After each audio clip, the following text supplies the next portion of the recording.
Alhamdulillahil malikil haqqil mubin alladzi habana bil imani wal yaqin.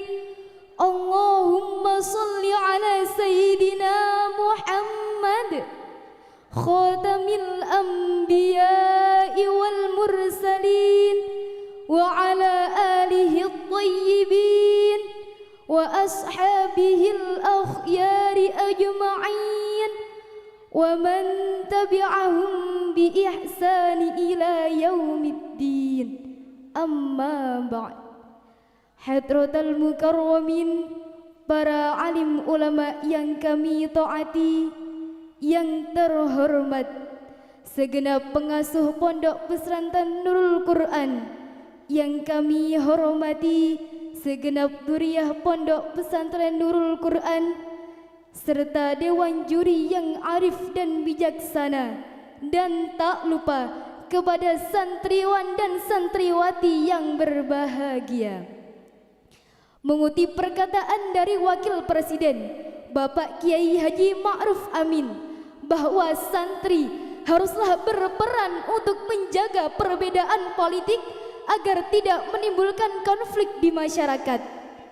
Seperti pula pernyataan dari Hadratus Syekh Kiai Haji Hashim Asy'ari, bahwa santri tidak harus terus-menerus belajar kitab klasik dan agama saja, akan tetapi jiwa nasionalisme dan pemahaman politik juga turut diamankan. Nah, lalu bagaimana cara santri berperan dalam politik di Indonesia? Oleh karena itu, pada kesempatan kali ini kami akan mengulas sedikit tentang kiprah santri mengisi politik dalam negeri. Hadirin para pecinta tanah air, dari mulai berdirinya bangsa ini, para santri dan para kiai sudah berperan dalam pondasi awal berdirinya negeri ini. Sebut saja Kiai Haji Hashim Asy'ari dengan resolusi jihad, Kiai Haji Wahab Hasbullah dengan Laskar Hizbullah, serta peran Kiai Haji Wahid Hashim dalam organisasi BPU PKI. Hal ini membuktikan bahwa para santri dan kiai sudah terlibat dalam politik jauh dan sesudah bangsa ini berdiri. Bahkan Presiden ke Indonesia keempat, yakni Kiai Haji Abdurrahman Wahid atau yang lebih akrab disapa dengan Gus Dur, merupakan kiai yang masyhur di Indonesia. Namun mengapa kini peran santri sepertinya tidak begitu diperhatikan oleh negara? Padahal Allah Subhanahu wa taala berfirman dalam Al-Qur'an surah An-Nisa ayat 58 yang berbunyi, A'udzu billahi minasy syaithanir rajim. Bismillahirrahmanirrahim. Innallaha ya'murukum an tu'addul amanati ila ahliha wa idza hakamtum bainan nasi an tahkumu bil 'adl. Al-ayah. Shadaqallahul azim. Yang artinya, sesungguhnya Allah telah menyuruhmu untuk menyampaikan amanat kepada yang berhak menerimanya. Dan apabila kamu memutuskan hukum di antara manusia, maka hendaklah kamu memutuskannya dengan adil. Namun realitas yang terjadi di Indonesia saat ini adalah negara kita bernafas dalam atmosfer politik yang maha koruptif.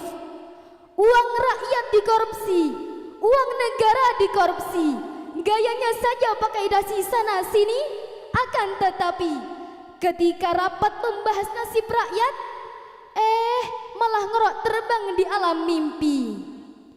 Wakil rakyat seharusnya merakyat, jangan tidur waktu sidang soal rakyat.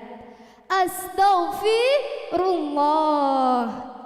Santriwan dan santriwati yang sopan dan baik hati, secara esensi politik bukan hanya ajang berebut kekuasaan, namun juga seperti kata Imam Al-Ghazali, politik ialah pelayanan penguasa kepada rakyatnya.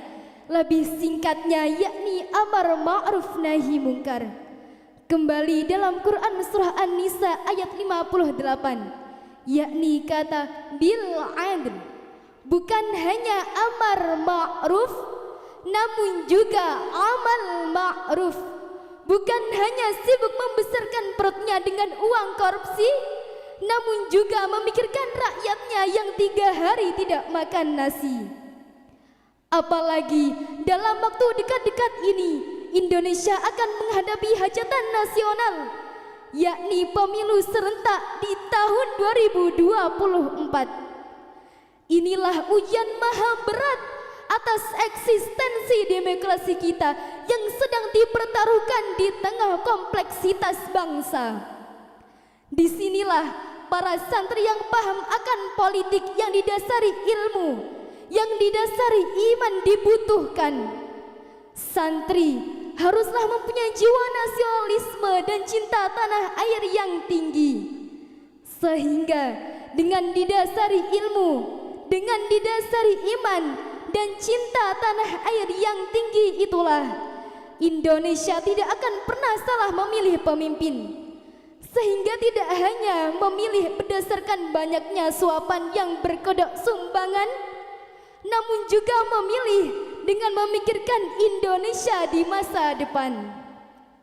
Sebab Rasulullah sallallahu alaihi wasallam bersabda, khiyaru a'immatikumul ladina tuhibbunahum wa yuhibbunakum, wa syiraru a'immatikumul ladina tubghidunahum wa yubghidunakum. Pemimpin yang baik ialah pemimpin yang kalian cintai dan mereka mencintai kalian. Sedangkan pemimpin yang buruk ialah pemimpin yang kalian benci dan kalian membenci kalian. Hadis riwayat Muslim. Akan tetapi hadirin, pemimpin yang buruk tidak akan pernah menjadi pemimpin jika bukan karena rakyatnya salah pilih. Sebab mengentaskan masyarakat serta memajukan bangsa bukanlah hanya tugas para pemimpin dan tokoh politik saja, melainkan tugas bersama sebagai warga negara Indonesia. Jika masyarakat tidak berwawasan politik sehingga salah memilih, maka Indonesia akan tetap dan terus tenggelam dalam hutang. Akan tetapi, jika sebagian besar elemen masyarakat berwawasan politik, maka Indonesia akan menjadi negara yang adil, yang makmur, dan rakyatnya sejahtera. Limpah ruah bumi Indonesia, adil makmur sentosa, baldatun thayyibatun wa rabbun ghafur, cita-cita kita. Baldatun thayyibatun wa rabbun ghafur, Nusantara Jaya. Demikian yang dapat kami sampaikan. Ada kurang lebihnya kami mohon maaf yang seikhlas-ikhlasnya. Ada ayah bersihin tikar untuk acara yang akan datang. Tidak usah panjang lebar, nanti hadirin tambah sayang. Ihdinas siratal mustaqim. Thumma assalamu alaikum warahmatullahi wabarakatuh.